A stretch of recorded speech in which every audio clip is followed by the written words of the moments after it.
Hello friends, welcome my YouTube channel education is a vision. आइए दोस्तों, आज हम आपके लिए यहाँ पर इंग्लिश क्लासेस का सेशन लाए हैं, इंग्लिश फाउंडेशन बैच का। और उसके अंदर आपको हम बता देते हैं क्या क्या विशेषता है उस बैच की। आइए देखते हैं। एजुकेशन इज ए विजन हमारे यूट्यूब चैनल का नाम है। English foundation batch English speaking course हमारा। इसमें आपका इंग्लिश बेसिक ग्रामर है, शॉर्ट सेंटेंस है, न्यू वोकैबुलरी है, एडवांस स्किल्स है। वो सारे न्यू शॉर्ट सेंटेंस है जो आपके इंग्लिश को एक बिल्डअप करेंगे, एडवांस स्किल्स सिखाएंगे तथा कम्युनिकेशन स्किल्स को आपके सुधारेंगे। लोगों से इंग्लिश में बातचीत कैसे करनी है, किसी भी व्यक्ति से कम्युनिकेशन कैसे बनाना है, तो उन सब चीजों को रेफरेंस करने के लिए हम आपके लिए एक बैच चला रखा है, इंग्लिश फाउंडेशन बैच, जिसमें आप अपनी अंग्रेजी को बहुत बेहतरीन बना सकते हो। चलिए देखते हैं यहाँ पर पहली चीज क्या है उसके बारे में हम जानते हैं। आइए, ये देखो यहाँ पर दे रखा है न्यू शॉर्ट सेंटेंस। और न्यू शॉर्ट सेंटेंस में हम देखते हैं सर, आई सी का मतलब होता है मैं समझ गया। आई सी, मैं समझ गया। आई थिंक सो का मतलब होता है मुझे ऐसा लगता है। आई थिंक सो, मुझे ऐसा लगता है। डोंट मेक एक्सक्यूज का मतलब होता है बहाने मत बनाओ। डोंट मेक एक्सक्यूज, बहाने मत बनाओ। ड्रॉप मी होम का मतलब होता है दोस्तों मुझे घर छोड़ दो। आई एम गेटिंग स्लीप का मतलब होता है मुझे नींद आ रही है। आई एम गेटिंग स्लीप का मतलब होता है सर मुझे नींद आ रही है। फिर आगे देखते हैं, आर यू मैड, क्या तुम पागल हो। आर यू मैड का मतलब होता है दोस्तों क्या तुम पागल हो। कंट्रोल योर सेल्फ का मतलब होगा अपने पर नियंत्रण रखो, अपने आप पर काबू रखो या नियंत्रण रखो। आर यू देयर का मतलब होता है दोस्तों आप वहां हैं। सर्व द फूड का मतलब होता है भोजन परोसना, भोजन परोसो। व्हाट नेक्स्ट का मतलब होता है सर आगे क्या है। माई ट्रीट का मतलब होता है मेरी दावत। माई ट्रीट का मतलब होता है सर यहाँ पर मेरी दावत। फॉरगेट इट का मतलब होता है रहने भी दो। किसी भी चीज के बारे में बोला जाए कि उसको भूल जाओ या किसी बात को अब रहने दो तो उसको बोला जाता है forget it. Keep in touch का मतलब होता है संपर्क में रहना, किसी व्यक्ति के साथ रहना, क्लोजेस्ट में रहना या उसके संपर्क में रहना। ठीक है सर, चलिए नेक्स्ट देखते हैं आगे क्या है। इट्स टू लेट का मतलब होता है बहुत देर हो चुकी है। इट्स टू लेट का मतलब होता है सर बहुत देर हो चुकी है। इज इट योर्स, क्या यह तुम्हारा है। डोंट एब्यूज हिम का मतलब होता है उसे गाली मत दो। आई क्विट का मतलब होता है मैं छोड़ता हूं। आई एम लॉस्ट मीन्स होता है सर मैं खो गया हूं। व्हाट्स गोइंग ऑन का मतलब होता है दोस्तों क्या चल रहा है। टाइम्स अप का मतलब होता है समय समाप्त, आपका समय समाप्त होता है। Don't take it to heart, इसे दिल पर मत लो, हैव फन का मतलब होता है मजे करो, एंजॉय करो, मजे करो। इसका मतलब क्या होता है दोस्तों हैव फन, मजे करो। चलो आगे देखते हैं फिर क्या है। लेट इट गो, इसे जाने दो। फॉरगेट इट, भूल जाओ ये। डू मी ए फेवर, मुझ पर एक एहसान करो। डू मी ए फेवर, मुझ पर एक एहसान करो। Don't mess up with me, मेरे से बहस मत करो। मैसअप का मतलब होता है सर बहस करना, कि मेरे से बहस मत करो। डोंट बी सिली का मतलब होता है मूर्खतापूर्ण कार्य, कोई मूर्खता करना। ठीक है, तो उसको बोलेंगे मूर्ख मत बनो। डोंट बी सिली, मूर्ख मत बनो। लेट मी सी का मतलब होता है मुझे देखने दो। लेट मी सी, मुझे देखने दो। नॉट यू का मतलब होता है आप नहीं। कंट्रोल योर सेल्फ, अपने को संभालो, अपने आप को संभालो। कंट्रोल योर सेल्फ, अपने आप को संभालो। ठीक है सर, चले आगे देखते हैं न्यू शॉर्ट सेंटेंस और क्या है हमारे यहाँ पर। फिर देखो कुछ न्यू मीनिंग्स हम आपको यहाँ पर लेकर के आए, कुछ नए वर्ड्स। और वो नए वर्ड्स क्या है सर उन्हें देखते हैं। मोपिंग ये होता है पोंछा लगाना। मोपिंग मीन्स क्या होता है सर पोंछा लगाना। स्वीपिंग, स्वीपिंग का मतलब होता है झाड़ू लगाना, झाड़ू लगाने को बोलते हैं इंग्लिश में स्वीपिंग। लॉन्ड्री, लॉन्ड्री मीन्स होता है सर कपड़े धोना, कपड़े धोने को इंग्लिश में लॉन्ड्री बोला जाता है। आयरनिंग, आयरनिंग मीन्स होता है सर इस्त्री करना, क्या करना, इस्त्री करना। डस्टिंग, डस्टिंग मीन्स होता है पोंछना। फेबुलस, फेबुलस का मतलब होता है शानदार। विगरस, विगरस मीन्स होता है जोरदार। वर्चुअस, वर्चुअस का मतलब होता है गुणवान। अब यहाँ पर आप देखो टी के बाद में यू आ रहा है, ये जो टी के बाद में यू होता है ना, इसका कंसेप्ट क्या होता है, ये च पड़ता है, ना कि टी को साइलेंट करके क्या करता है, ये च पड़ता है। तो वर्चुअस, वर्चुअस मीन्स होता है गुणवान। फिर आगे होता है दोस्तों प्रायोरिटी, प्रायोरिटी मीन्स होता है प्राथमिकता, किसी भी व्यक्ति को प्रायोरिटी करना, किसी भी व्यक्ति को प्राथमिकता देना कि भाई पहले आप ये काम करो, आपके लिए ऐसा होगा, ठीक है। फिर नेक्स्ट है सर यहाँ पर सेंसिबल, सेंसिबल का मतलब होता है समझदार। प्रिटेंस, प्रिटेंस का मतलब होता है बहाना करना। एग्रीमेंट, एग्रीमेंट मतलब होता है सहमत, एग्रीमेंट का मतलब क्या होता है सर, सहमत। एटलिस्ट, एटलिस्ट का मतलब होता है कम से कम, एटलिस्ट, एटलिस्ट का मतलब क्या होता है, कम से कम। दोस्तों हम आपको फिर से बता देते हैं, यूट्यूब पर आप जाइए, ठीक है, और हमारे चैनल का नाम है एजुकेशन इज ए विजन, इसको सर्च कीजिए, शेयर कीजिए, सब्सक्राइब कीजिए, ठीक है। चलिए आगे देखते हैं, आगे बढ़ते हैं। अब हम आपके लिए यहाँ पर कुछ बेहतरीन कंसेप्ट लाए हैं, बी। ये बी होता क्या है, देखो बी का यहाँ पर आप पूरा यूज सीखोगे, ये बी का यूज कैसे किया जाता है, क्या होता है बी, उसके बारे में हम जानकारी प्राप्त करेंगे और उसी को हम यहाँ पर समझेंगे, ठीक है सर। चलिए आगे देखते हैं, बी का यूज पढ़ते हैं। यहाँ पर देखो बी के यूज में हम क्या जानेंगे, बी के यूज में हम जानते हैं यहाँ पर कि जो विल बी का मतलब होता है सर यहाँ पर बनेगा या बनेगी, क्या होता है, बनेगा या बनेगी, और उसके बारे में हम अधिक जानकारी यहाँ पर कैसे जानकारी हासिल करेंगे उसके बारे में देखते हैं। देखो विल बी यानी होता है बनेगा, बनेगी और बनेंगे, ये होता है विल बी का मतलब। तो पहले हम यहाँ पर बी के यूज में विल बी को जानेंगे, और इस विल बी का मतलब होता है बनेगा, बनेगी, बनेंगे, ठीक है।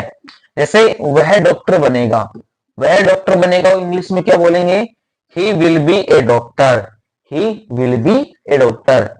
वह नर्स बनेगी, she will be a nurse. वह अध्यापक बनेगा, सॉरी आप अध्यापक बनोगे, you will be teacher, you will be teacher.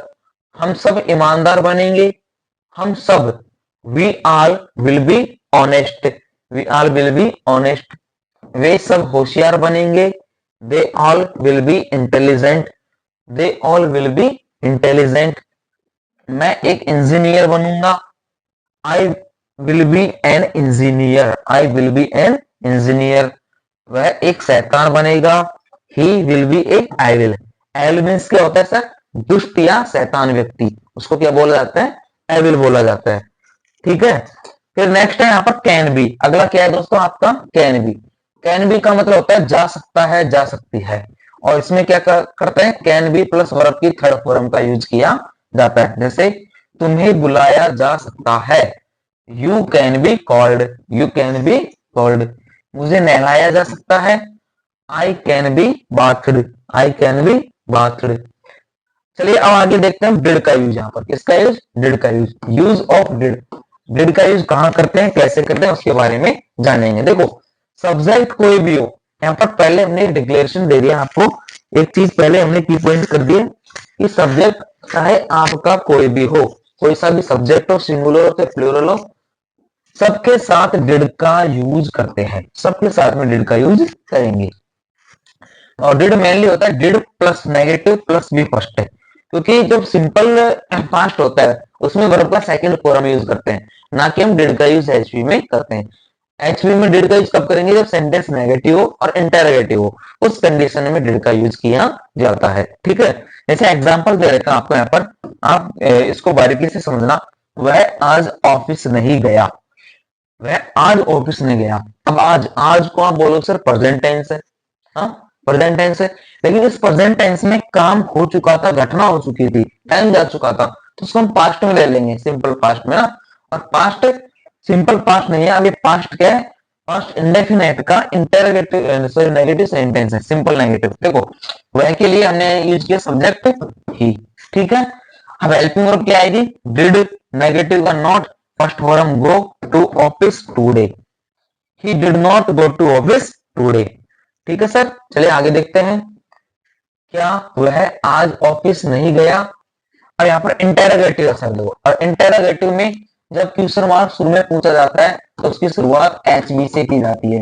किससे, एच बी से की जाती है। जैसे did he not go to office today, did he not go to office today. फिर आगे दे रखा आपको, वह वहां क्यों गया, वह वहां क्यों गया।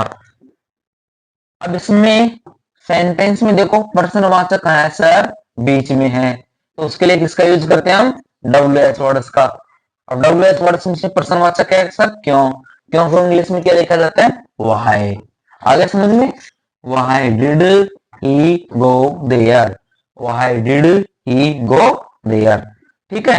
आगे देखो, वह आया क्यों नहीं, वह आया क्यों नहीं, फिर क्यों आ गया, why did he not come, why did he not come, ठीक है। चलिए आगे देखते हैं। अच्छा अब नई चीज लाए हम आपके लिए यहाँ पर यूज्ड टू, एक मॉडल आता है अपने मॉडल वर्ब यूज्ड टू। तो उस यूज्ड टू का यूज कहाँ कहाँ किया जाता है, कैसे किया जाता है, उसको भी हम यहाँ पर बारीकी से जानेंगे और समझेंगे, देखते हैं।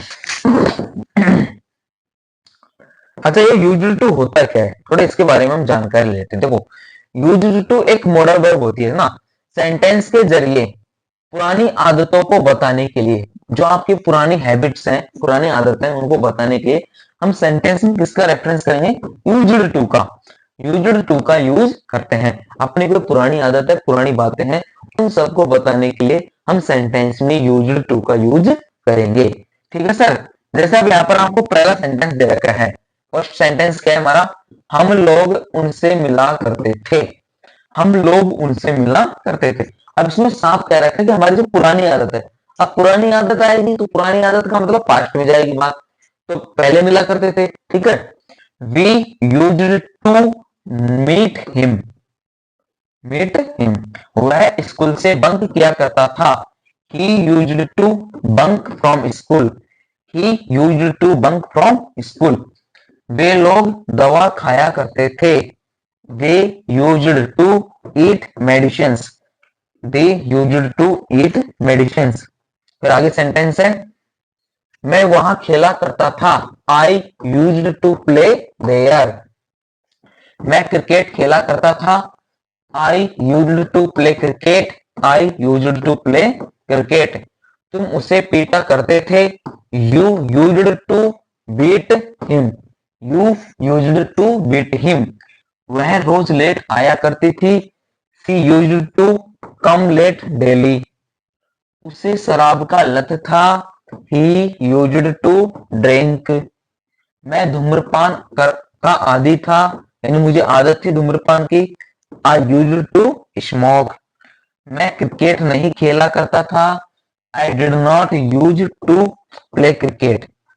अब यहाँ पर नेगेटिव देखो सर, अब जब ये रेफरेंस यहाँ पर नेगेटिव में आया है, रेफरेंस यहाँ पर नेगेटिव में आया है, तब यहाँ पर क्या करेंगे, वही सिंपल पास्ट है ना, नेगेटिव सेंटेंस, ठीक है। तो उसके लिए हम क्या करेंगे, फिर पास्ट में सिंपल इंडेफिनेट के अंदर हेल्पिंग वर्ब का यूज कर लेंगे, किसका, हेल्पिंग वर्ब डिड का हम यहाँ पर यूज करेंगे। तो I did not use to play cricket. अब यहाँ पर यूज सेकंड फॉर्म में आएगी सर, सॉरी फर्स्ट फॉर्म में।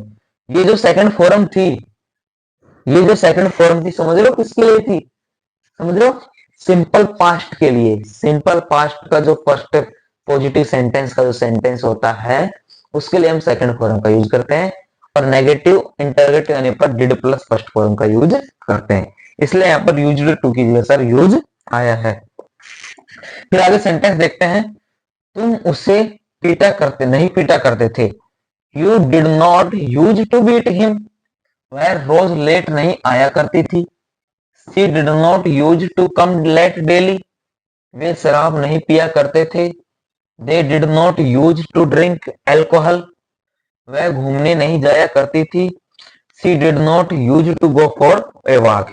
तो ये जितने भी सर यहाँ पर सेंटेंस हैं, इन सब सेंटेंसों में हमने जब यूज्ड टू का यूज किया है, ये सेंटेंस किसको दर्शाते हैं? हमारी पास्ट हैबिट को, प्राचीन कोई आदत है उसको हम यहाँ पर दर्शाते हैं, और उन आदतों को रेफरेंस करने के लिए, दर्शाने के लिए हम यूज्ड टू का उपयोग कर रहे हैं।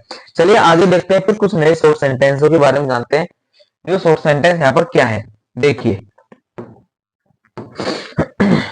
विल बी होगा, शुड बी होना चाहिए, मे बी शायद, कुड बी हो सकता है, वुड बी होने वाला है, कैन बी जा सकता है, मस्ट बी होना ही चाहिए, सहल भी होना पड़ेगा। तो यहाँ पर ये कुछ ऐसे की पॉइंट है, इनकी मदद से भी हम बहुत सारे नए सेंटेंस बना सकते हैं।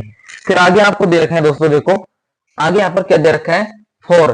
फॉर का मतलब होता है के लिए, अबाउट, अबाउट मीन्स होता है के बारे में, नो वन कोई नहीं, एनी कोई, सम कुछ, अल्टीमेटली आखिरकार, हाउ सून कितनी जल्दी, रिसेंटली हाल ही में, इट्स डन हो गया। तो यहाँ पर ऐसे कुछ आपको जो शॉर्ट सेंटेंस दे रखे हैं, एक तरह से प्रीपोजिशंस के यूज में, ये जो आप डेली यूजेज सेंटेंस में इनको बोल सकते हो, और इनका यूज किसी भी चीज को, इंग्लिश को अच्छे से बेहतरीन करने के लिए, नए शॉर्ट सेंटेंस तैयार करने के लिए इनका यूज कर सकते हो। ठीक है, फिर आगे बढ़ते हैं, हम देखो आगे क्या दे रखे हैं यहाँ पर, उनके बारे में हम जानकारी प्राप्त करते हैं। जैसे गो इमीडिएटली, तुरंत जाओ, ऑफ कोर्स बेशक, इनफैक्ट वास्तव में, नॉट नाउ अभी नहीं, नॉट येट अभी तक नहीं, वंस मोर एक बार और, से समथिंग कुछ तो बोलो, नॉट एट ऑल बिल्कुल नहीं, कम हेयर यहां आओ, स्टॉप हेयर वही रुको। ठीक है, फिर आगे देखते हैं नए सेंटेंस यहाँ पर, सो मी मुझे दिखाओ, स्टे इनसाइड अंदर ही रहना, नथिंग स्पेशल कुछ खास नहीं, देन वहन फिर कब, गो आउटसाइड बाहर जाओ, फॉर व्हाट किस लिए, वेयर ऑन कहां पर, गो गोट इट समझ गए, एनी प्रॉब्लम कोई बात, लेट इट बी रहने दो, बट वाहे आखिर क्यों, जस्ट लाइक दैट बस ऐसे ही, बस ऐसे ही।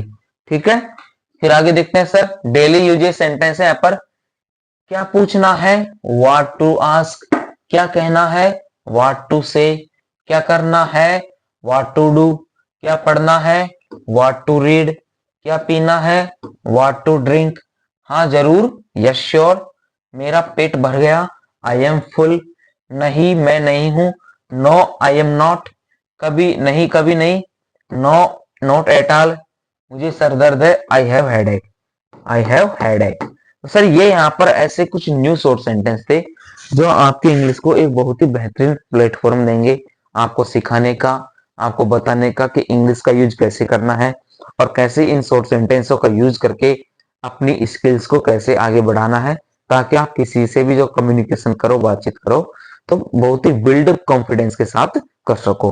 ओके फ्रेंड्स, तो इसी के साथ हमारी आज की क्लास समाप्त होती है। Thanks for watching and subscribe my YouTube channel education is a vision. धन्यवाद।